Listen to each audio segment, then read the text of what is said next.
Sir ঘৰত আছেনে? Sir আপোনাৰ ল'ৰা বুলিহে ঘৰত থব আহিছোঁ, বেলেগৰ ল'ৰা হ'লে টুকুৰা টুকুৰ কৰি দিলোঁ হয়। ঐ মোৰ ল'ৰাটোৱে কি কৰিলে? তাক যে এনেকে লাজ সন্মান দি ধৰি আনিছ যে। কম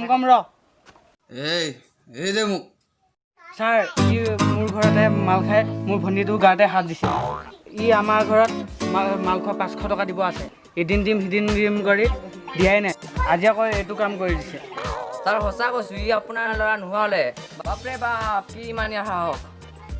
ছাৰ আমি যাওঁ, ইয়াক মাত্ৰ আপোনাৰ ওচৰত থ'বলৈ আহিলোঁ। আমি আহিছোঁ।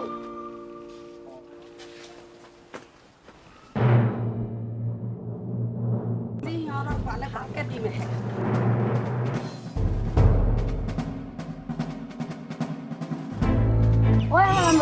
আজিকালি কলৈ যাবলৈ ওলাই? মোৰ মতাৰটোৰ ড্ৰেছটো পৰা খাই মোৰ মতাৰ লগত কিহৰ ইমান লিলিমাই হ?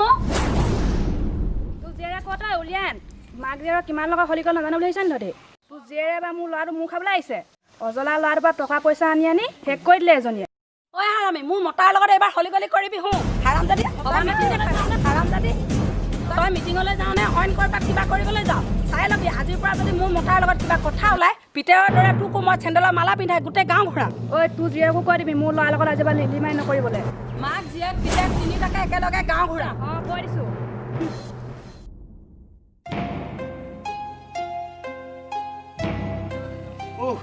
হে ভগৱান, মোক কিয় ইমান শাস্তি দিছা? মই এনে পাপ কৰিছিলোঁ যাৰ বাবে মই এনে ফল ভোগ কৰিবলগীয়া হৈছে। কিয় জীয়াই আছোঁ মই? সমাজত যিজন মানুহৰ 10জনে গুণ বখা নাই, যিজন মানুহক সমাজৰ উন্নয়নমূলক কাম কাজত আগস্থান দিয়ে, যিজন মানুহে নিজৰ প্ৰতিভাৰ বিকাশেৰে দেশৰ ভৱিষ্যতৰ ধৰণী ধৰোতাসকলক শিক্ষা প্ৰদান কৰে, সেইজন ব্যক্তি আজি এহাল লম্পট চৰিত্ৰহীন পুত্ৰ কন্যাৰ পিতৃ আৰু এগৰাকী সমাজ বিৰোধী ভণ্ড নাৰী স্বামী। তেওঁ কোন তেওঁ কিজনে এখন সমাজৰ এটা বৃহত্তৰ পৰিয়ালক অৰ্থাৎ নিজৰ সংসাৰখনক তেওঁ বান্ধি ৰাখিব পৰা নাই। সেইজন ভণ্ড পুৰুষ, কোন ভণ্ড পুৰুষ? ময়ে নহয় জানো? ময়ে এতিয়া ভদ্ৰতাৰ মুখা পিন্ধা। ছাৰ আপুনি অঘঞ্চ হৈ পৰিছে, অনা ঘঞ্চ ধৰক। ধৈৰ্য, কিমান ধৈৰ্য ধৰিম আৰু? গোটেই জীৱন দেখোন মই ধৈৰ্য ধৰিয়ে কটালোঁ। ধৈৰ্য তোমালোক যোৱা, তোমালোকে মিছাতে সময় নষ্ট নকৰিবা আৰু কোনেও মোৰ বাবে বাট চাব নালাগে, মোৰ পৰা কোনেও একো আশা কৰিব নালাগে। মোক পাহৰিয়ে যাওক সকলোৱে, পাহৰি যাওক মোৰ আদৰ্শ। কোনেও মোৰ আদৰ্শক প্ৰশংসা কৰিব নালাগে, কোনেও ক'ব নালাগে মোৰ ব্যক্তিত্বৰ কথা। যিয়ে মোৰ আদৰ্শক প্ৰশংসা কৰিব তেওঁৰে মোৰ দৰে গতি হ'ব। এতিয়াৰ পৰা মই এটা কথাই শুনিবলৈ বাট চাই ৰ'ম, সকলোৱে সবস্বৰে ক'ব এজন আদৰ্শ ব্যক্তি আছিল, কিন্তু এতিয়া আৰু নাই।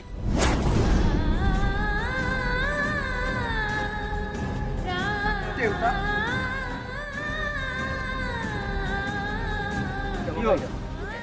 মোক ক্ষমা কৰি দিয়ক। মোক ক্ষমা কৰি দিয়ক দেউতা, আপোনাক মই বহুত অনুতাপ দিলোঁ দেউতা, মোক ক্ষমা কৰি দিয়ক।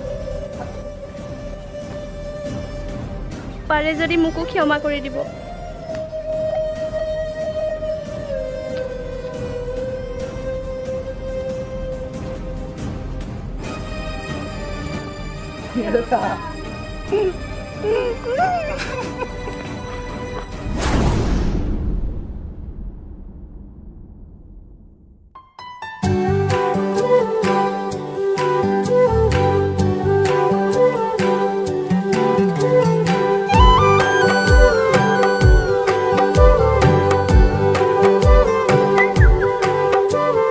কবিতাতে দিলো সুৰ, আদৰিলো মানা, মৰমৰে ভাষাবোৰ বুজিছো আনা।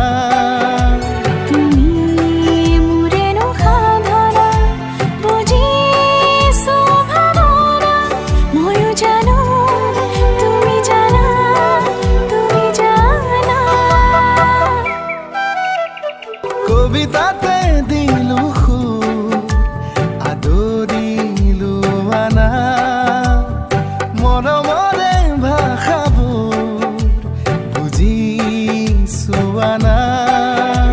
তুমি মোৰেনো সাধনা বুজিছো ভাৱনা।